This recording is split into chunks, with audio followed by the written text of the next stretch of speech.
Semua berawal di hari itu. Ketika aku melihatnya kali pertama, aku dan Feni sama-sama menjadi pendukung di ujian Kongli Rama. Karena aku gak juari minta nomor HP-nya secara langsung, aku pun stalking FB teman-temannya, hingga aku menemukan kontak messengernya. Waktu itu, ada akun tak dikenal nyepam messengerku. Awalnya, kukira akun all shop.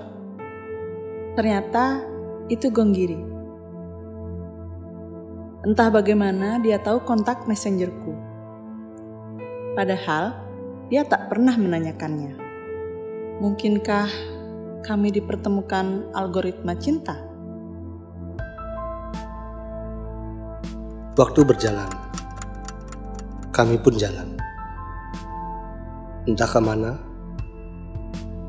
tanpa tujuan. Yang kuingat hanya, kami menaruh motor di pinggir jalan Kerboan, lalu berboncengan. 3 tahun berlalu, kami pun telah lama pacaran. Namun, ada satu hal yang ku khawatirkan. Dia berkasta, sedangkan aku orang biasa. Dilema dan overthinking menghantui. Bagaimana kelanjutan hubungan ini? Apakah keluarga akan merestui? Ataukah harus ku akhiri di sini? Malam itu, Gonggiri datang membawakan nasi jinggo.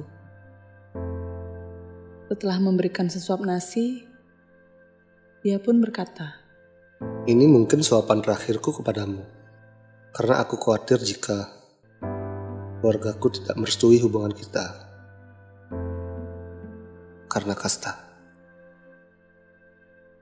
Malam itu, aku merenungi kepergiannya, tanpa sempat minum air putih setelah makan nasi jinggo. Biarlah aku minum air mataku saja. Sampai di rumah, aku sembunyi di dapur, lalu menangis. Malu kalau dilihat orang. Tak kusangka, di sana ada Mbok Yan. Aku pun menceritakan kesedihanku pada Mbok Yan, dan berharap cukuplah Mbok Yan yang tahu masalah ini.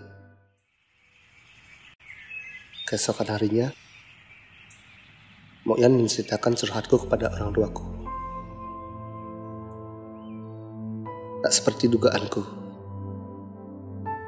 Ternyata mereka tidak setuju aku sengaja mengakhiri hubungan dengan Feni hanya karena kasta. Karena seperti kata Gongaji, yen bodoh pasti ketemu jodoh.